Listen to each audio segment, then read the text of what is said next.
welcome to all of you. My name is Crispin, and I'm with Boundless Leadership and Boundless Wisdom. It sounds kind of confusing, but if you're interested, I'll explain it to you at some point. And really great to see so many of you join us this evening.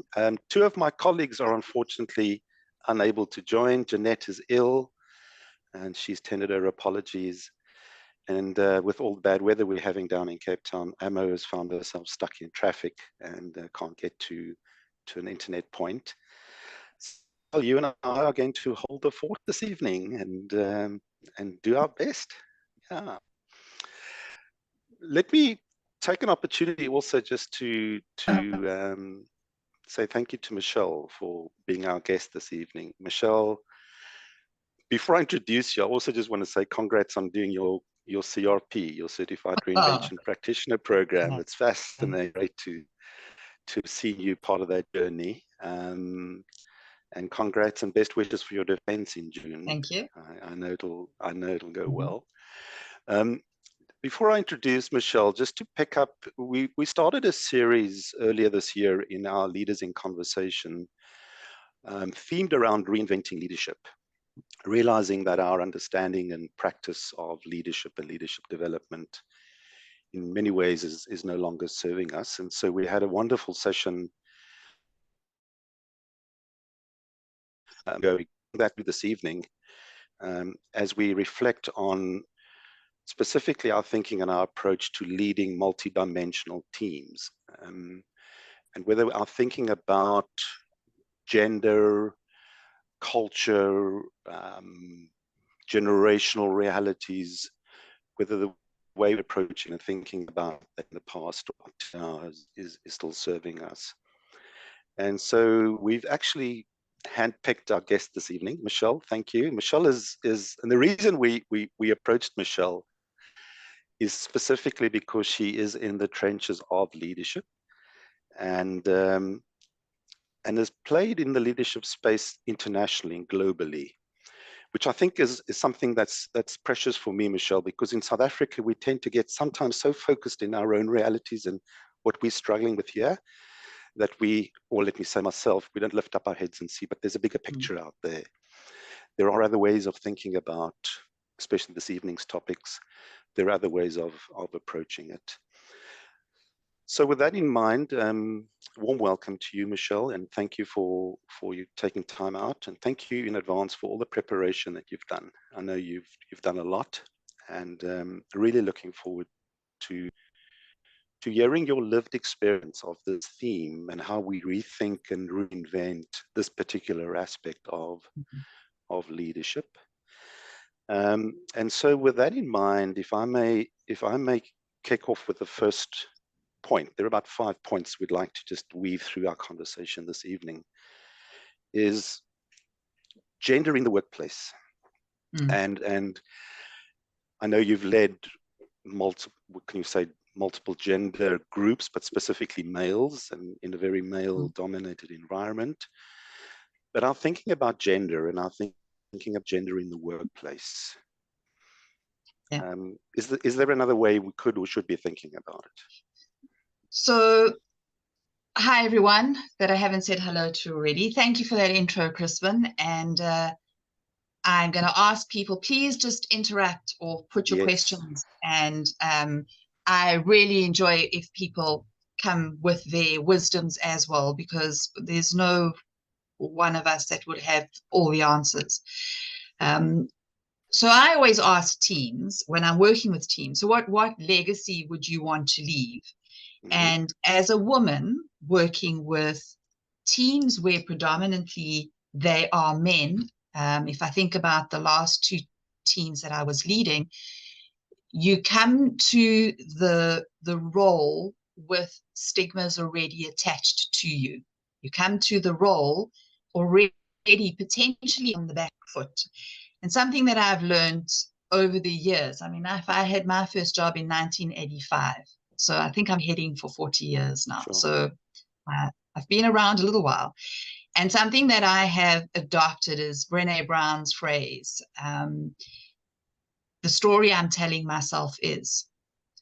So working with predominantly men's teams, you automatically assume that there are prejudices and biases against you. And a lot of occasions you have women that look at you, those same prejudices and biases. So I think a good place to start our journey today is thinking, so what are the stories that I tell myself?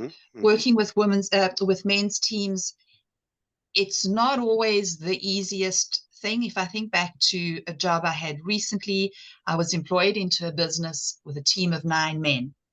Of those 9 men, 5 of them had applied for the role that I'd been given as regional director of Thomas International.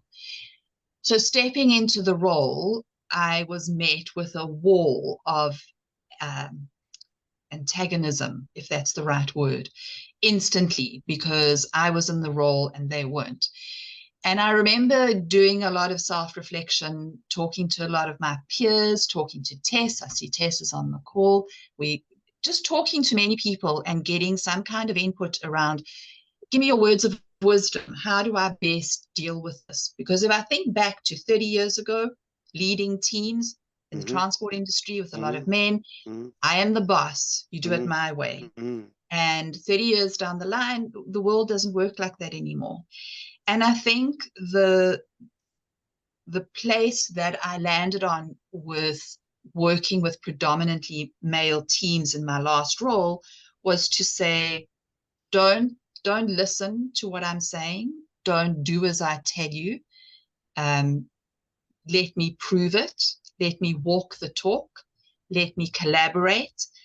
And I think that is a way of, as a woman in a male space, shifting that perception. People don't trust you because you ask them to trust you. People don't collaborate because you ask them to collaborate. And I think it's a case of not using volume, but using influence, impact, deliver what you say you're going to deliver. So I just work with that a little, please. And folks, please, welcome, as Michele said, welcome to switch your mics on or come into the room on the chat box and ask questions. I like your reference to what is the story I'm telling myself in this situation. And what were the stories that were going on in your own mind? So I think, and which of them were true in inverted commas, which of them were, or let's say, accurate, or did your stories change over time? Absolutely. Yeah, absolutely. So I think years ago, my perception as somebody in a leadership role was, because I am leading a team, I have to have all the answers. Because I am leading a team, I could never be vulnerable or say, I don't know the answer to that. And it's taken many years to get to a point where it's okay to be vulnerable. It's okay to say, I don't know the answer. Because the reality is as somebody leading that team, if you had the answers to all the questions, you don't need the team or you don't need the leader. Either way, you don't need 2 groups of people all knowing the same thing. So I think the learnings for me over the years, it's okay to say, I don't know. It's okay to say, you are the technical person that has the expertise. I'm leading the vision in this team. So I think huge learning for me over the last 30 odd years is you don't have to know. It's okay to be vulnerable, and it's okay to say, help me. So I'm going to come back to 2 points, please, Michele. The first is the point you made earlier around that all you really have is influence. And I'd like you to concretize that in a way. What does it look like, feel like? But before you do that, sorry, I'm a bad coach in the sense I'm asking more than one question. But the second question is, I'm a woman, I can multitask. The second point is it's not that definitive anymore in terms of gender and descriptions and definitions of gender. Without going into more detail. So how have you dealt with multiple gender realities, if that's bad English, but you what I'm trying to say, and then influence on top of that. I think I would answer that question by saying, when it comes to gender realities, it's just to err on the side of caution and not be specific. We're talking about leading an all-male team now, for example, but in the real world, I would not play on that in a real space, looking at who's in the team, whatever gender, whatever culture, whatever background they bring. It wouldn't be front of mind for me in the real world. 30 years ago, definitely.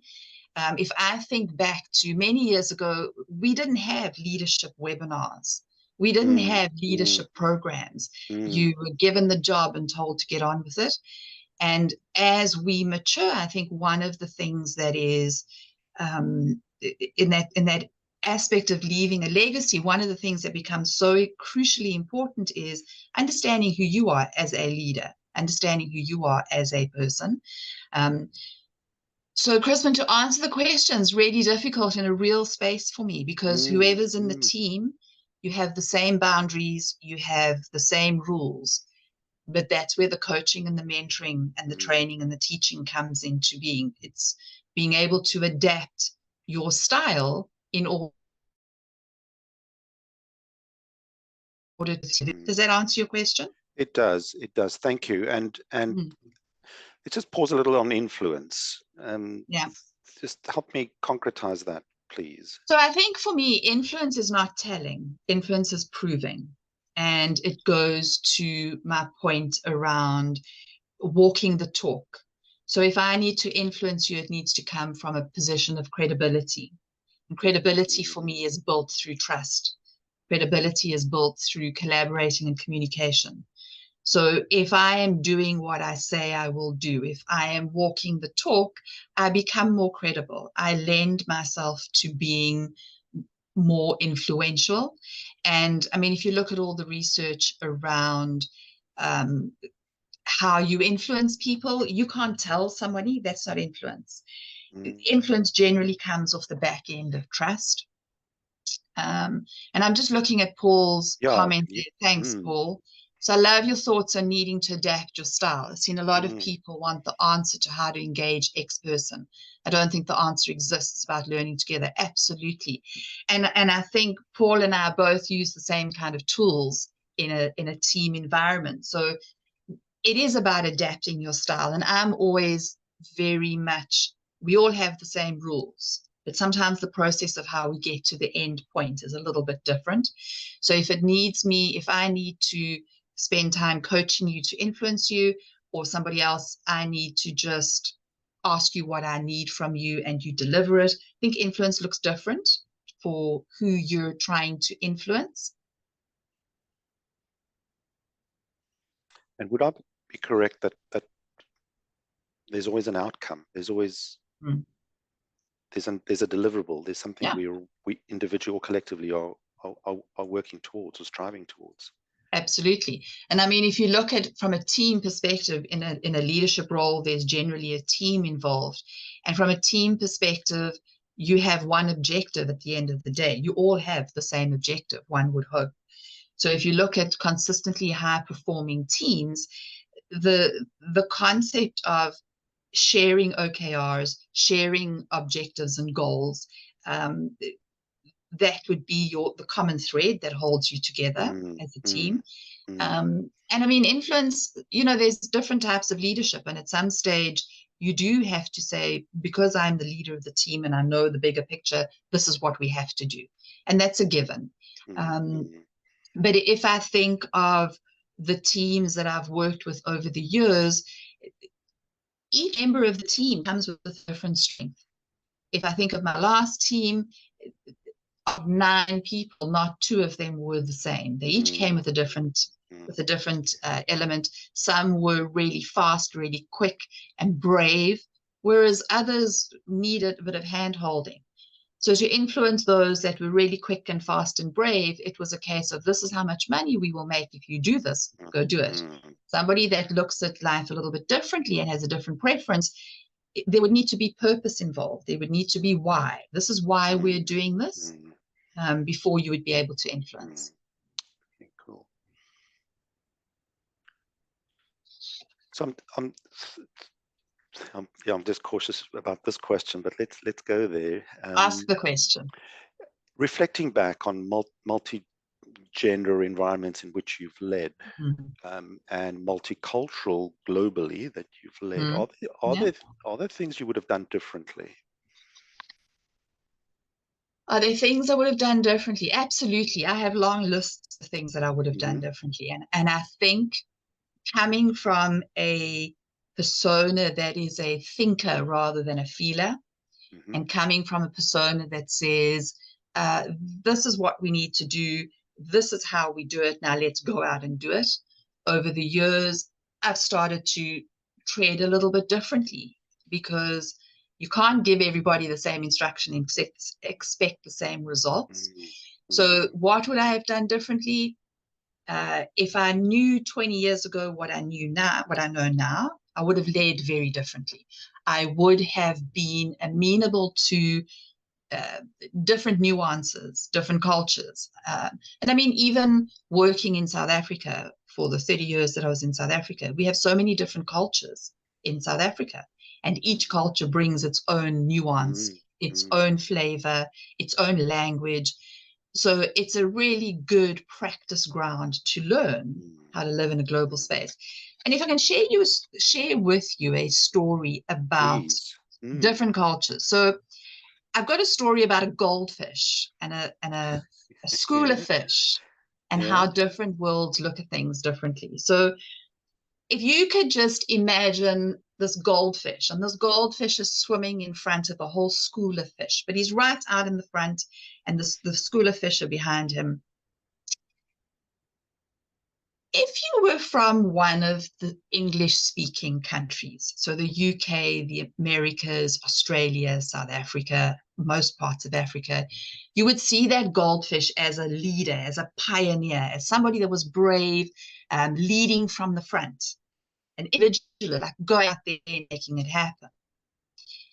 If you came from Japan, you were looking at that same picture, your Japanese counterparts would see this as a metaphor for a cohesive team working together behind an individual who may or may not actually be relevant to the team. Makes them a collectivist lead. If you were from Singapore, for example, they believe that that solo fish is selfish. That solo fish is preventing the rest of the team from taking over. So I think, to what I would have done differently, that story for me encapsulates how be conscious of who is looking at you, because the leader sets the tone, the leader sets the culture in a team. So you have however many people in your team looking to you for the behavior, for the culture, for the direction. And for me, when I first saw that story about the goldfish, I thought that is just an incredible story that shows it depends who's looking at you. So same boundaries and rules, different processes.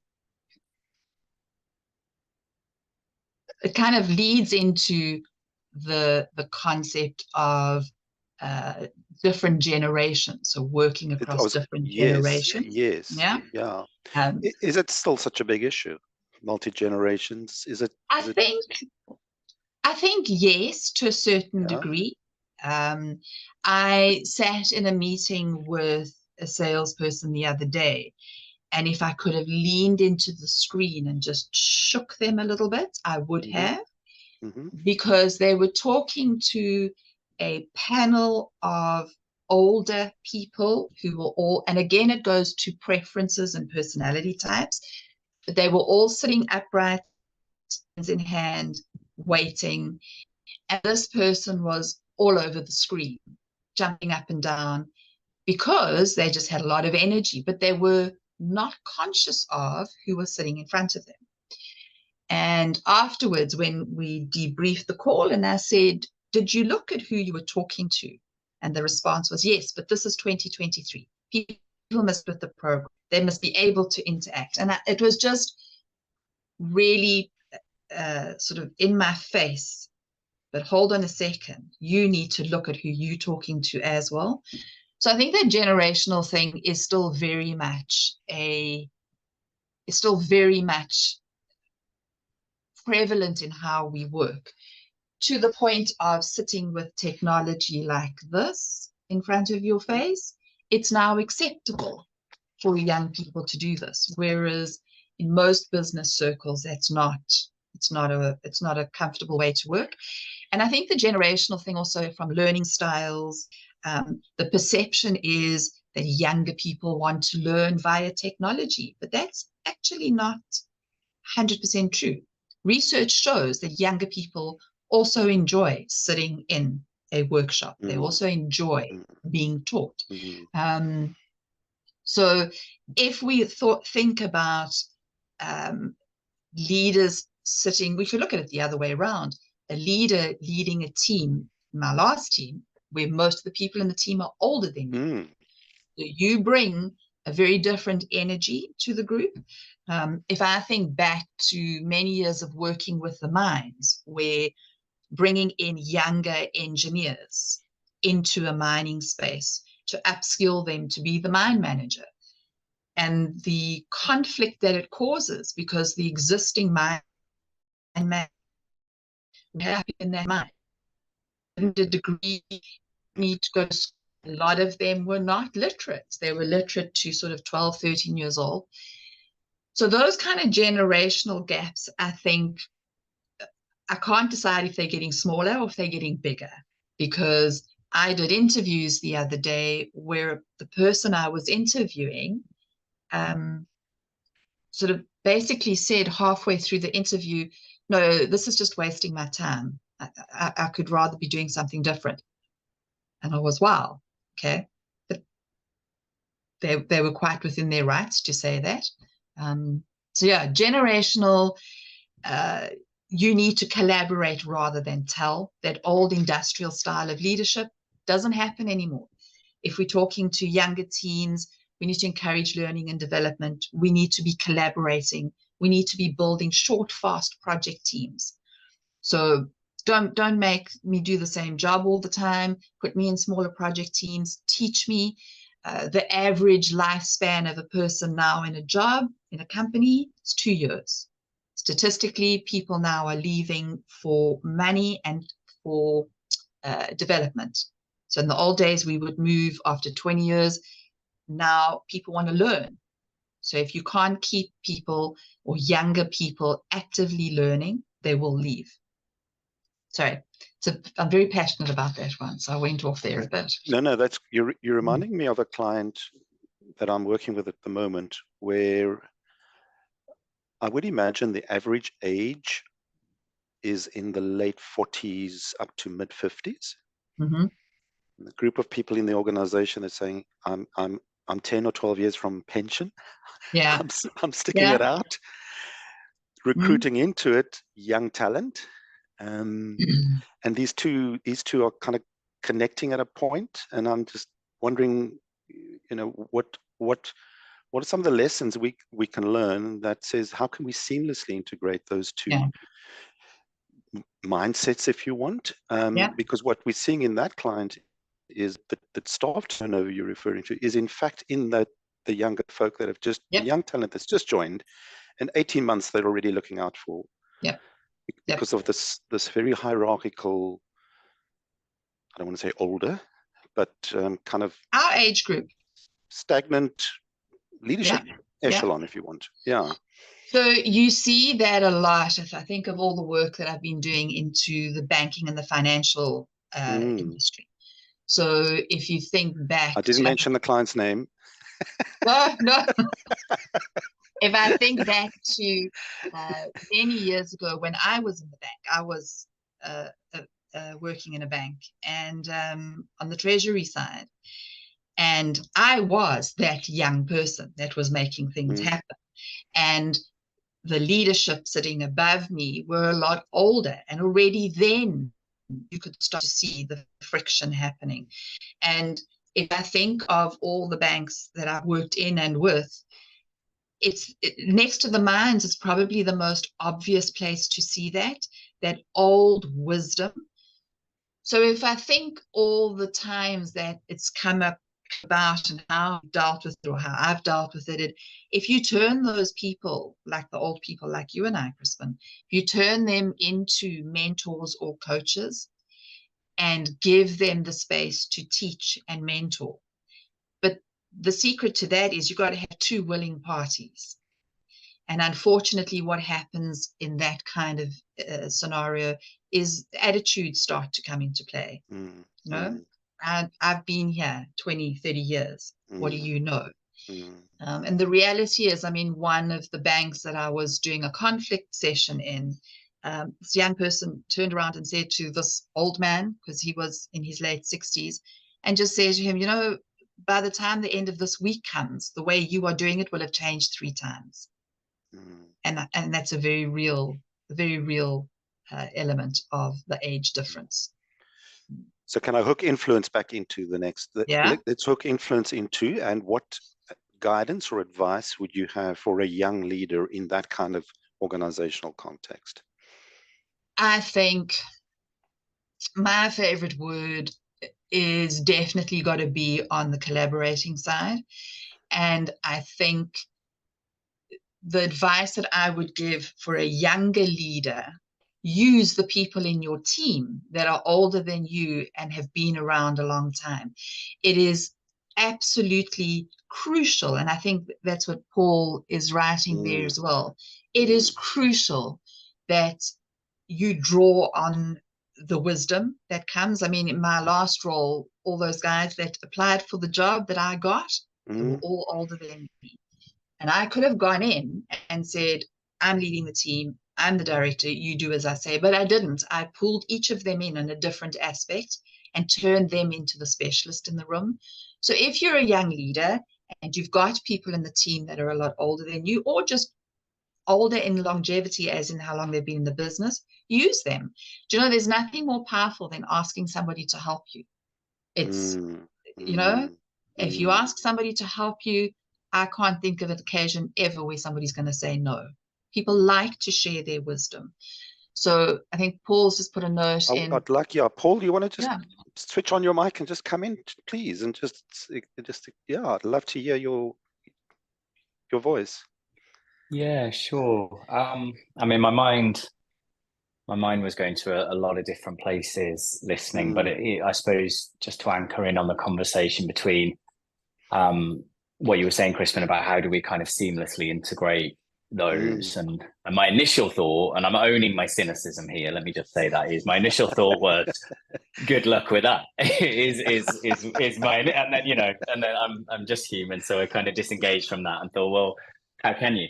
But I mean, Michele, you were talking about former incarnations of business, like it's my way or get out, and if we've got people who've been in business for 30, 40 plus years, they will most likely have lived through either horrific management or horrific business advents and events. And what's the impact upon them to then say, hey, be cutting edge, be innovative, when Exactly. that's the complete opposite of what they could have been, to try and either save the business they were in or save their own employment. So I'm not saying people shouldn't be innovative, more so than ever, but I think, oh gosh, it's not just a young person working with an older person. It's a relatively blank canvas, relatively, versus a whole raft of experience, some of which will have been pretty awful. So, I mean, I'm not specifically in a doom and gloom place, but that's really what came up when I thought about, well, why don't these two mindsets just kind of gel together? What's stopping them? I think that's why I went into that kind of space. Fantastic. Yeah. And I think that's very true, Paul, and it adds an element of fear as well. I was going exactly. Yeah. element of fear is, I think a lot of that sits underneath the core of why fear because I've got to leave, fear because my time is running out. So very valid. Thanks, Paul. I need to park, Brisbane. You need to? Okay, thanks. Sorry. I'm just reflecting on your comments, Paul, and I mean the words that stand out for me is fear and stuck that sometimes experience.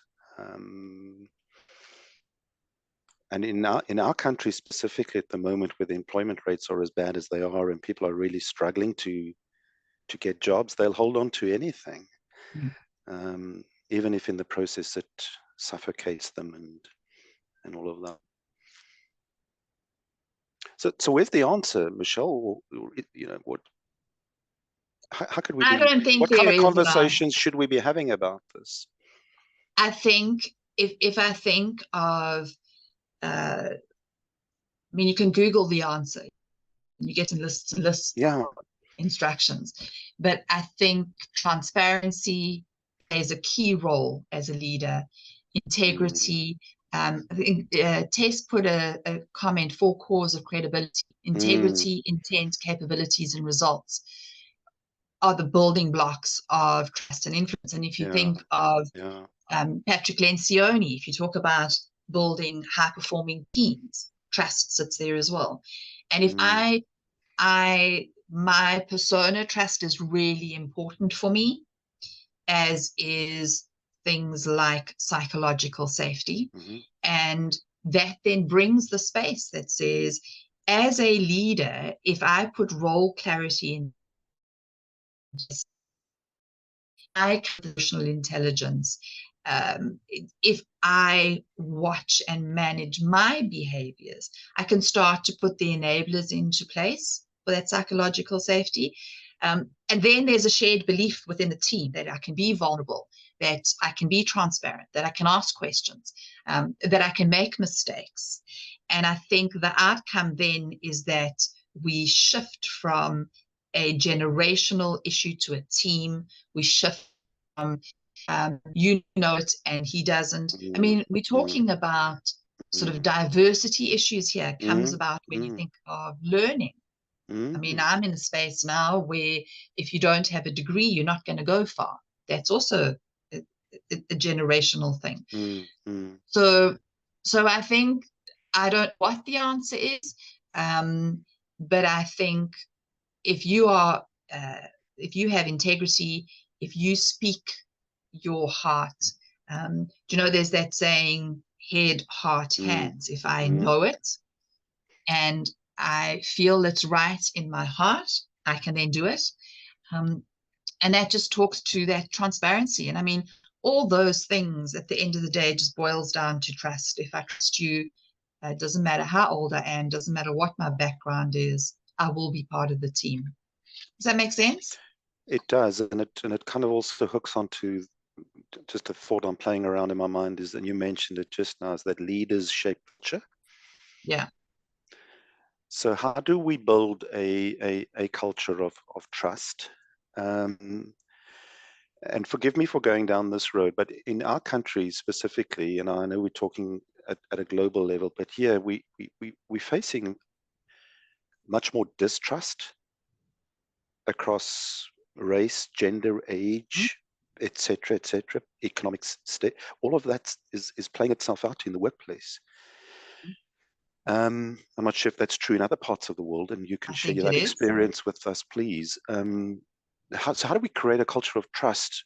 We're inherent in our systems that we are all a part of at the moment. There's this massive trust deficit, and the need for people to protect themselves, because that's what I'm sensing we're experiencing. Absolutely. I don't think the issue is a predominantly South African issue, Crispin. I think it is an issue everywhere. It doesn't matter which part of the world you're working with. And I mean, trust comes up. Tess puts in the chat one conversation at a time, and I think that's exactly it.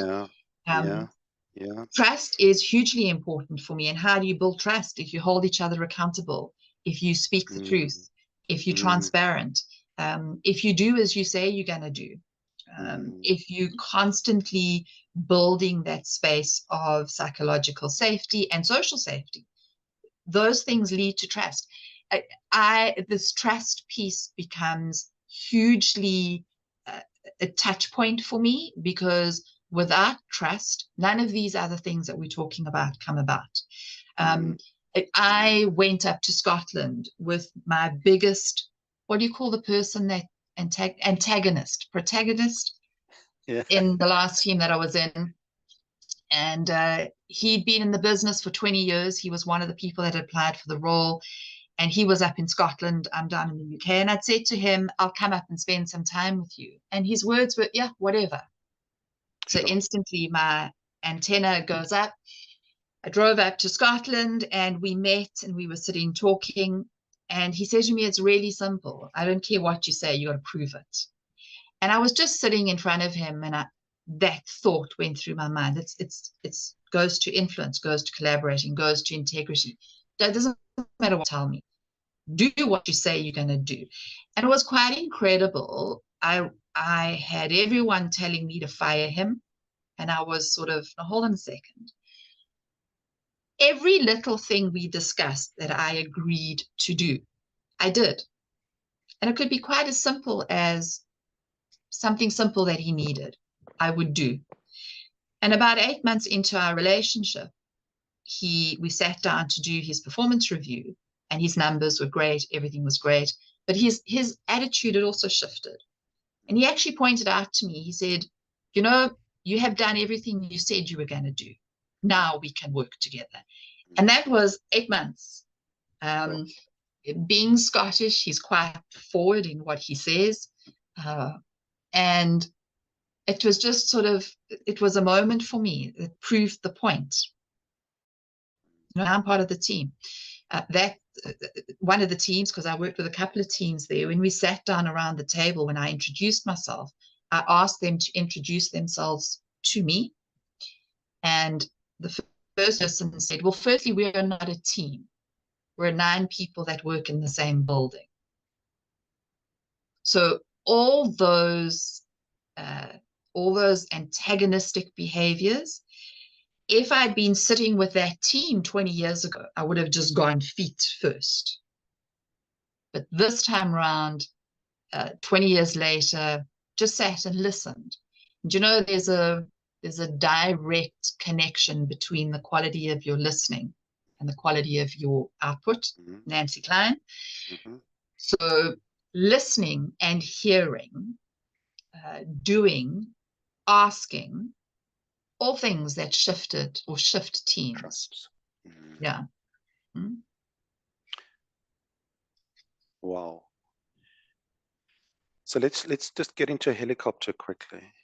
Just lift ourselves. And you're familiar with the concept of icebergs. A little bit. If we think about everything we've spoken about, and I know we can't do justice to it, but we bucket it as this concept of multidimensional teams, whether it's gender, race, culture, age, experience, disease, values, all of that. What are some of the icebergs that are waiting for us as leaders out there? What does the future hold? We spoke just now about generational, whether the gap's getting bigger or smaller. We spoke about the fact that it's very difficult or hardly impossible to think about and wrap our minds around gender realities as it is. So if we had to look to the future, Michele, and you had a crystal ball, multidimensional teams into the future, and how we may need to rise as leaders to respond to that. So now this is one of those questions I wish you'd given me a week to think about.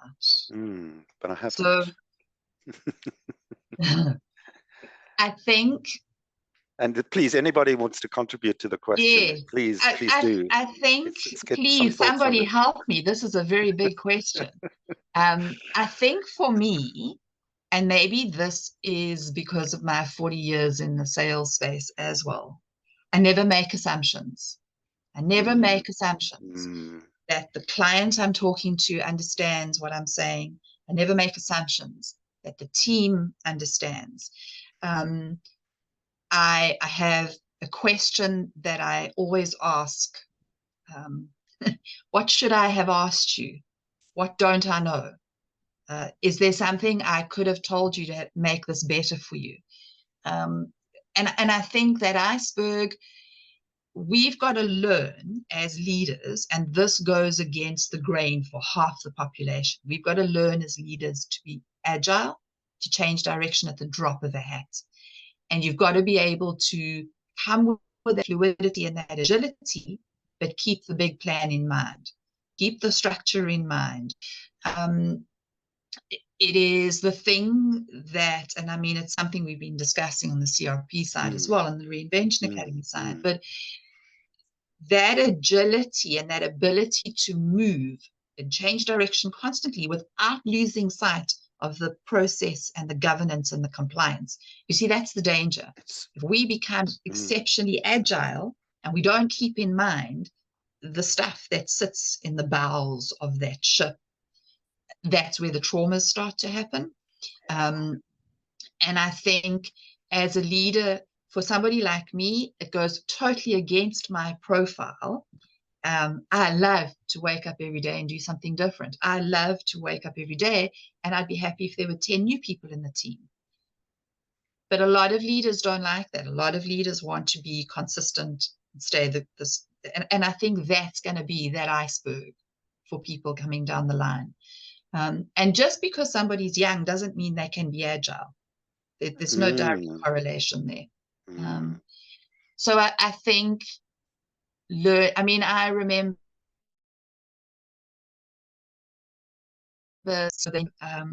years later, he asked me to coach him. And I said, what on earth could I possibly coach you on? And he said, I need to learn to say no.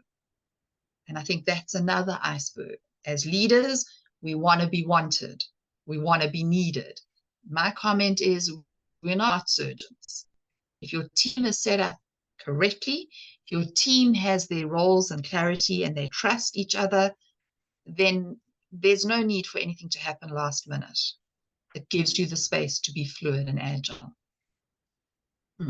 But Lovely. First and foremost, know your own limitations and strengths as a leader.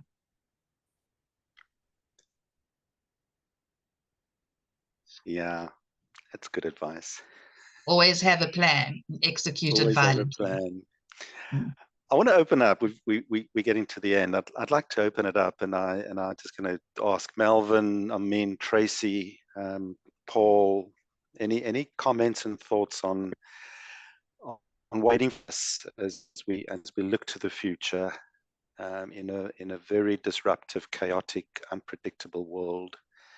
And we think about this concept of multidimensional teams and the reality that holds. Any thoughts to add to what Michele has shared, please? Colleen, you're welcome to open up and chat with us, please.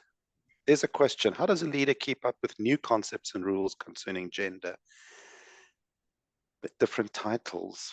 Yeah. So where's Colleen? Colleen, where are you? Hi, Colleen. So that's a hard one. But I ask. If I don't know, I ask. I would rather ask the question than hurt someone's feelings or insult them. But I don't know what all the titles are, and I'm the first. I had a call today with one of the people in our Ministry of Defence, and I wasn't quite sure if it was a Mr. or a Mrs. or a Miss or I didn't know. And I asked what the title was, and he quite happily told me. So I think I don't know if somebody else has got a Tracy's hand is up. We're gonna hear from her now. Yeah. Whose hand? I'm just thinking, Tracy, your hand is up.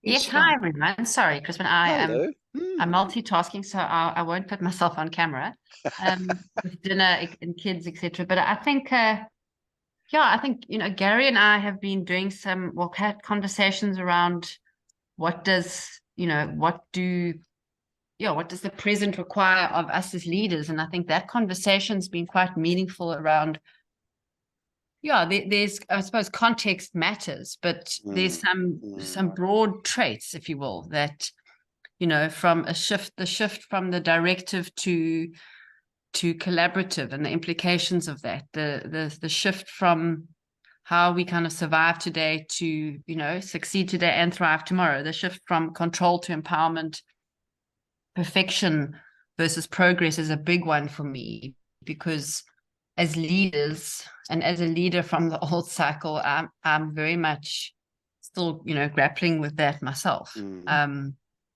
How do you create teams that are working with progress, minimal viable product? So I don't necessarily have the question around what does it hold for us, but I believe often what some of our old thinking doesn't serve us now, and it's holding up the mirror and kind of being deliberate about doing that as a leader, that I think is going to be key, as well as the conversation around what is the context demand of me. And that context, that context is, I want to say, ever shifting. I think that's my thinking right now. Thanks for Trace. Thanks for, because just we were a few minutes ago, Michele, you were talking about, we didn't have webinars 10, 15, 20 years ago. We didn't have what we've got today in terms of education, exposure, learning, sharing, mentoring, coaching, etc., etc. But I'm still grappling. It's so easy to look back and say that's how it was and this is how it is today. But I'm trying to get my mind around, so what will tomorrow look like? Yeah. And how do we prepare for that in a way that doesn't get us to where we are now and say, it wasn't, I'm sorry, I'm mumbling, but I'm trying to just get my mind around the world of tomorrow. And we say that easily. It's not, tomorrow's going to be very different to today. It's organizations are going, everything. But what do we do about that? I found a quote which I think answers that question. So if you had to go, I tried to find a leadership training program from 20, 25 years ago.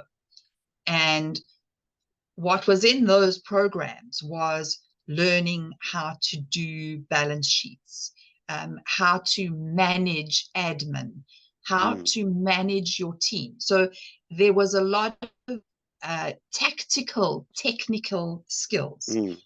And I found an incredible quote from Joanne Chulan. So she's a pioneer in leadership ethics. So I have spent a lot of time. I mean, one of your other questions was, how do you avoid the iceberg? So being agile. Another thing is constantly learning. I've done 3 accreditations in the last 8 months because I feel like I'm being left behind. So I found this incredible quote from Joanne Chulan. It says, leadership is not a person or a position. It's a complex moral relationship between people based on trust, obligation, commitment, emotion, and a shared vision of the good. Now, not one of those elements is a technical competence. They're all behavioral competencies. And I think the way the world has shifted now, focus is on behavioral rather than technical. And when I was looking for some statistics, DDI does global research every single year on leaders around the world. It's 50 countries. I think it's about 13,000 leaders, 4,000 HR professionals that they interview. And the biggest ask of leaders now is empathy. So not to be confused with sympathy, but empathy. I have appreciation for the impact that this has on you. I have an understanding of how this will impact you. So I think if you'd said to a leader 20 years ago, you need to have empathy, there would be confusion. Sympathy says we wallow together. That's not what's needed, but empathy definitely. Paul, I see your hand is up. Well, I was just kind of forming thoughts whilst I was listening to you, and then and then what you said helped to form my thought around empathy, because I was thinking back to the question of what's coming up in the future. And I was thinking, like, people with a different sense of reality coming together. So it's that's a bit out there, I know, but a kind of a tangible example of that. I was speaking with one of the parents of one of my friends last week, and we were having a conversation about mental health, and said parent of said friend said, "Oh no, I don't believe in that." End of conversation. Mental health doesn't exist. No, I'm not his age, but I'm also not 20 by any means. I'm somewhere in between. I was thinking, I don't get that. You know, that for me was mind blowing. That's like, for me personally, saying physical health doesn't exist. You know, but he truly believes it. Truly believes it. Versus somebody that maybe is in their 20s or even younger, who has been, well, I'm making massive generalizations here, but brought up, you know, via social media, where anything is fair game to talk about, and you can find content on anything, and in fact, actually, in many ways, kind of validate yourself by putting yourself out there for people to press like. I'm like, wow, how do those two things come together? You know, or if teams are becoming racially more diverse or culturally more diverse. Yeah. You know, ever more hearing people say, like, to me personally, "Oh, Paul, I don't see other people like me around here." You know, in the professional setting. And I think what kind of clicked it all into place, Michele, was when you were just talking about empathy. I don't think a leader needs to necessarily understand. I don't think a leader isn't a superhuman. They can't understand everybody's way of life, nor should they need to. But empathy and that listening and realizing that business is now much more than just ticking your KPIs at the end. If you're a purposeful business, right? If you want to be a purposeful. That's really great. And absolutely. I'm getting my mind around Tessa's comment, Michele, that says the hybrid environment is a desk for a task, not a desk for the day. Maybe we need leaders for the task, not for forever. And that's going to require a very significant mind shift, isn't it? Yeah. So something that, just to add on to what Paul was saying now, I mean, empathy is something that I have to consciously work on, because it's not something, but apparently it's something I have a lot of, which I didn't realize, because I always assume I don't. But something in the statistics that I found as well was that leadership efficacy has dropped down to 40%. And it should, with everything we're doing and all the awareness that we're building, it should be going the other way. Yeah. So I think I closed the document by mistake, the report, but I can share it with everybody if anybody wants it. But the statistics are showing that we are becoming less effective as leaders, not going the other way. And I think last year, the stats showed, I think, 51%, and it's dropped down now to just on 40%, 30.9, which is quite a scary statistic. And I'm not sure why. I think there's if we're talking about, again, the future, so we've got empathy, we've got understanding different generations, we've got constant learning, we've got being able to be agile. And the other thing is that crystal ball, I think you called it. We've got to be able to know what's going on with everyone. We've got to be able to know how their work-life balance is happening, because that's another thing that years ago we didn't speak about. We didn't speak about work-life balance. You only did that if you were a woman. Yeah. You know? So I think 80% of success as a leader is people skills, 100%. 80% of individual contributor success is technical skills, just to add on to Tessa's comment there. So 100%. We've got to be chameleons and be able to move really, really quickly.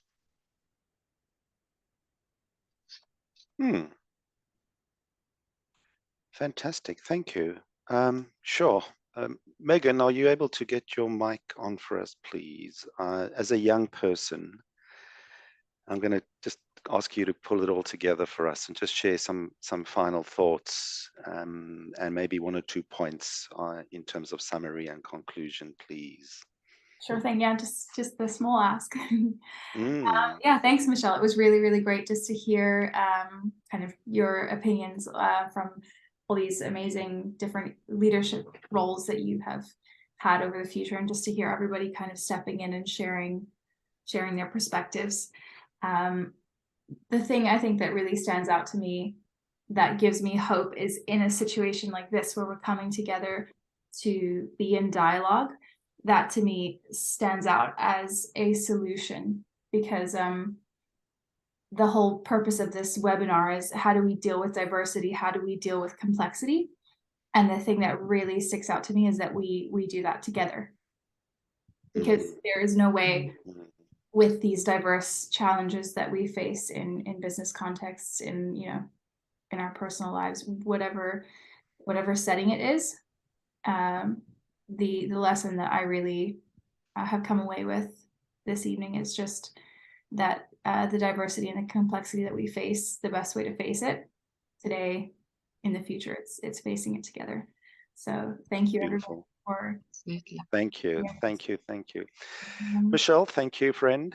It's been fantastic. And I really, I just, every time we host these, I just walk away with, I learn so much, and I would just walk away with so many things to think through and ponder through, and realize how many blind spots I still have to deal with and work through. And Michele, you've pointed out, and those comments have pointed out, and Tess, that point of yours around maybe we need leaders for the task, not forever, is something that I'm going to just anchor and reflect on and work with.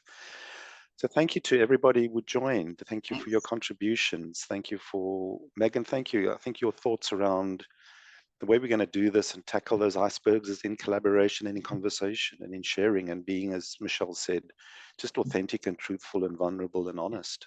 And back to Paul's point, facing our fears.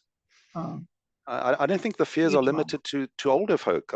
We all have elements of fear and scares, and trauma in that. And Melvin, I'd love to connect with you after this, please. You specialize in education, and education is a wonderful space where you have young and old and that in a school setup. I'd love to connect with you afterwards, Melvin, and see how we can continue this conversation in the education spaces as well. So can I just add a sentence, Kristen, before we close off? Wrap up for us, please. Yes. So firstly, thank you for inviting me. This is the very first one of these I've ever done. So it was really, really good to spend the hour with everyone. And I think in this time, this iceberg that we're facing, what we don't know coming up in the future, keep your purpose in focus. And because we've got to be agile, if you lose sight of your purpose, you've got to go back and recalibrate. Yes. Constantly be learning and practice mindfulness. It really does help. So thanks for the invite. Thank you. Thank you, everybody.